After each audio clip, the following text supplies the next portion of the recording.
ಪತ್ನಿಯೊಂದಿಗೆ ಚಾಮುಂಡಿ ತಾಯಿ ದರ್ಶನ ಪಡೆದ ನಟ ದರ್ಶನ್. ಎಲ್ಲರಿಗೂ ಗಿರ್ಮಿ ಕನ್ನಡ ಟಿವಿ ಯೂಟ್ಯೂಬ್ ಚಾನಲ್ಗೆ ಸ್ವಾಗತ ಅಂತ ಹೇಳ್ತಾ ಬಿಡಿ ಶುರು ಮಾಡೋಕ್ಕಿಂತ ಮತ್ತು ಯಾರೆಲ್ಲ ನಮ್ಮ ಯೂಟ್ಯೂಬ್ ಚಾನಲ್ ಮೊದಲು ನೋಡ್ತಿದ್ರಿ ಅವರೆಲ್ಲ ಸಬ್ಸ್ಕ್ರೈಬ್ ಮಾಡ್ಕೊಳ್ಳಿ ಮತ್ತು ಅಲ್ಲೇ ಪಕ್ಕದಲ್ಲಿರೋ ಬೆಲ್ಲೈಕನನ್ನು ಪ್ರೆಸ್ ಮಾಡಿ.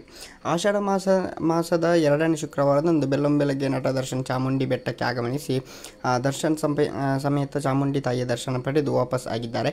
ಈ ವೇಳೆ ದರ್ಶನ್ನ ಪತ್ನಿ ವಿಜಯಲಕ್ಷ್ಮಿ ಹಾಗೂ ಸಹೋದರ ದಿನಕರ್ ಸಾಥ್ ನೀಡಿದ್ದಾರೆ. ಪ್ರತಿ ವರ್ಷವೂ ಆಷಾಢದಲ್ಲಿ ದರ್ಶನ್ ಚಾಮುಂಡಿ ಆಶೀರ್ವಾದ ಪಡೆಯುತ್ತಾರೆ. ಕಳೆದ ಬಾರಿ ಜೈಲಿನಲ್ಲಿದ್ದ ಕಾರಣ ದೇವಿಯ ದರ್ಶನ ಮಾಡಿರಲಿಲ್ಲ. ಹಾಗಾಗಿ ಇಂದು ಚಾಮುಂಡಿ ಬೆಟ್ಟಕ್ಕೆ ದರ್ಶನ್ ಭೇಟಿ ನೀಡಿದ್ದರು. ದೇವಸ್ಥಾನಕ್ಕೆ ತೋತಾಪುರಿ, ಮೆಕ್ಕೆಜೋಳ ಹಾಗೂ ಕಮಲದ ಹೂವಿನ ಅಲಂಕಾರ ಮಾಡಲಾಗಿದೆ. ದೇವಾಲಯಕ್ಕೆ ಅಪಾರ ಸಂಖ್ಯೆಯ ಭಕ್ತರು ಬಂದಿದ್ದಾರೆ. ಚಾಮುಂಡಿ ಬೆಟ್ಟ ಹರಿದು ಬಂದ ಭಕ್ತಸಾಗರ ಅಂತಲೇ ಹೇಳ್ಬೋದು. ಬೆಂಗಳೂರಿನಿಂದಲೇ ಚಾಮುಂಡಿ ತಾಯಿಗೆ ವಿಶೇಷ ಪೂಜೆ ನಡೆಯುತ್ತಿದ್ದು ಚಾಮುಂಡಿ ಬೆಟ್ಟಕ್ಕೆ ಹರಿದು ಬಂದ ಭಕ್ತಸಾಗರವೇ ಹರಿದು ಬಂದಿದೆ. ಓಕೆ ಗೈಸ್, ಮುಂದಿನ ವಿಡಿಯೋದಲ್ಲಿ ಸಿಗೋಣ. Thank you.